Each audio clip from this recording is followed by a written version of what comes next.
Eh bien salut tout le monde, c'est Flo, j'espère que vous avez la forme. Alors, je vais vous présenter une configuration pour la rentrée 2018, une configuration entre 700 et 800 euros. Pour moi, ce sera vraiment la configuration idéale, c'est vraiment celle que je vais vous conseiller. Donc j'ai tout le matos ici, pour une fois, c'est vraiment du vrai matos. Donc dans cette première vidéo, je vais vous présenter tout le matériel. Il y aura une deuxième vidéo qui va suivre où je vais monter le PC et on va faire quelques benchmarks et je vais vous donner le bilan. Donc bien sûr, tout le matériel que je vais vous présenter ici sera dans la description de la vidéo et je vais vous présenter tout ça après l'introduction.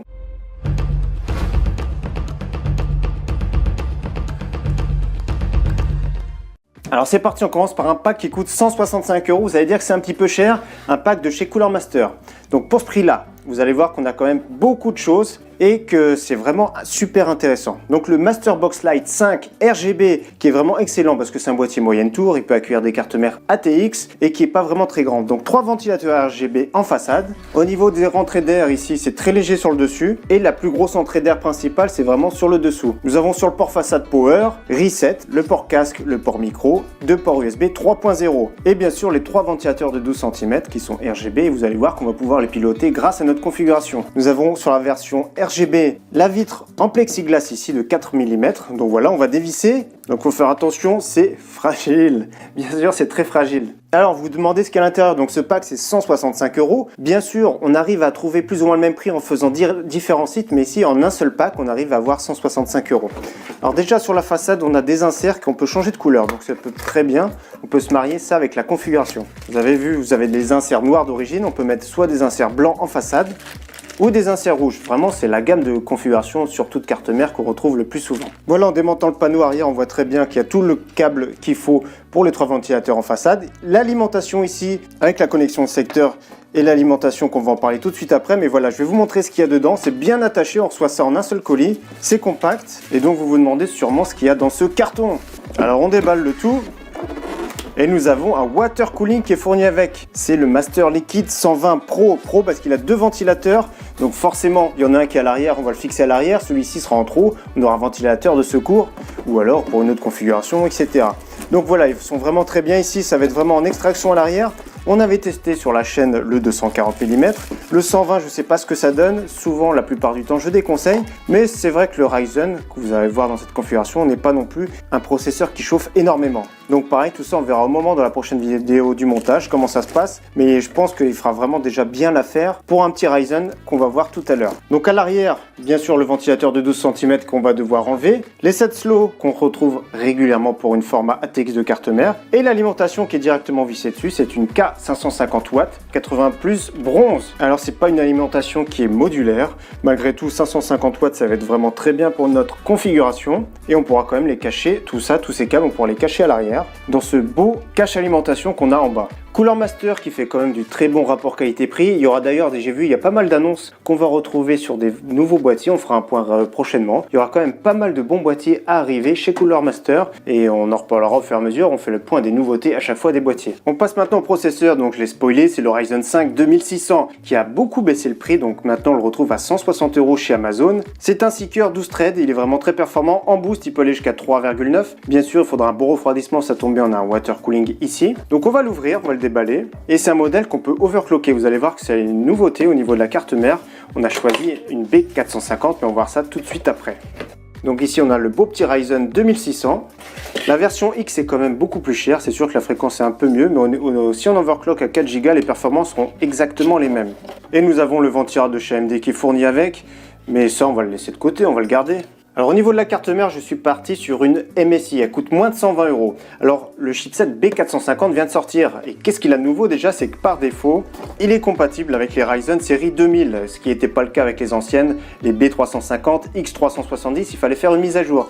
De plus, la gestion du turbo du B450 est quand même mieux et compatible avec les 2000 par défaut. Également le X470, mais ils sont vraiment beaucoup plus chers. La différence avec un X470, c'est qu'il n'est pas compatible SLI. Je vais vous dire pourquoi j'ai pris celle-ci. Parce qu'on arrive quand même à trouver des cartes mères à moins de 100 euros. Maintenant, les B450, et plus ça va aller, plus le prix va descendre. Donc déjà à l'intérieur, on retrouve 2 prises SATA, la prise arrière qui est vraiment belle, noire, le CD de pilote, et tout ce qui est manuel d'installation. Voilà, rien de particulier. Ah si, on a une petite vis aussi, ça va être ici pour le SSD M2 qu'on va pouvoir fixer. Donc on va ouvrir le plastique antistatique. la B450M Tomahawk. Vous allez voir qu'elle est vraiment très bien. Il y a vraiment tout ce qu'il faut. Pourquoi j'ai choisi déjà? Parce qu'on peut piloter le RGB avec cette carte mère, avec le logiciel qui est fourni de chez MSI.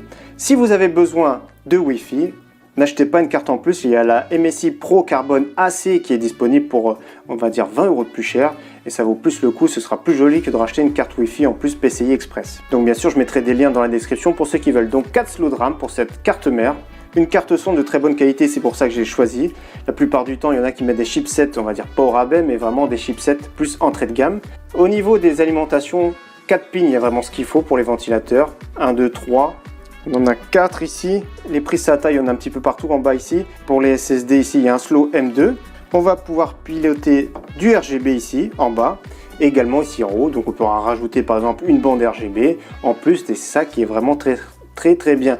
Au niveau des étages d'alimentation, on a 4, 5, 6 ici, 2 pour la RAM, donc on est vraiment bien. Mais je trouve que c'est vraiment une bonne base. J'ai fait le tour et pour moi, c'est le meilleur rapport qualité-prix que j'ai trouvé. En plus de ça, elle est très jolie, elle est très simple.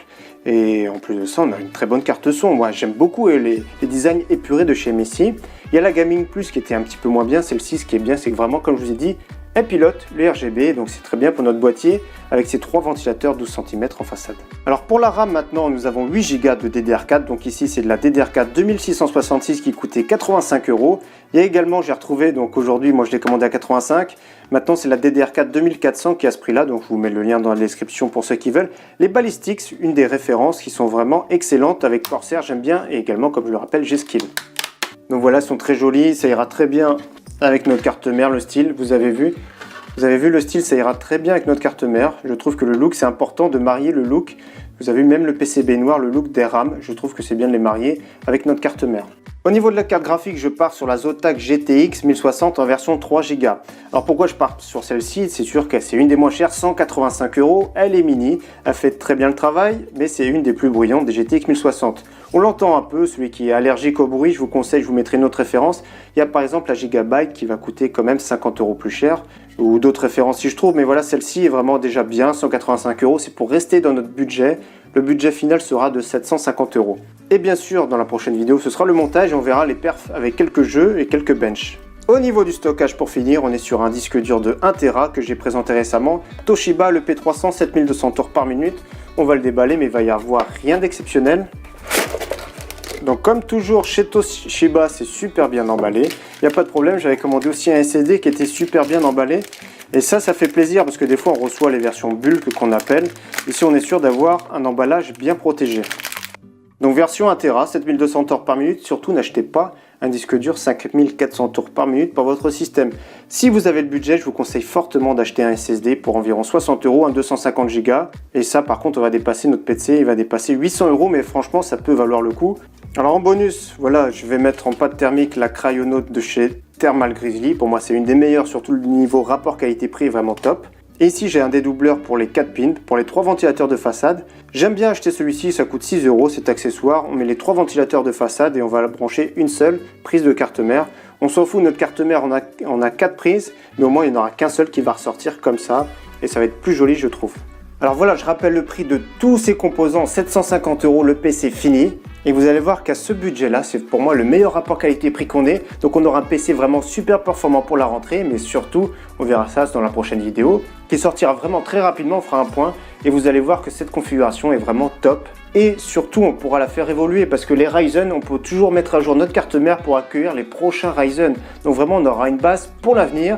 Et sans se ruiner, c'est ça qui est vraiment très bien. En tout cas, j'espère que cette config vous plaît, j'espère que cette vidéo vous aura plu et j'espère vous revoir très prochainement, surtout pour le montage et surtout pour faire le bilan. En tout cas, merci à tous, à très bientôt. Ciao, bye!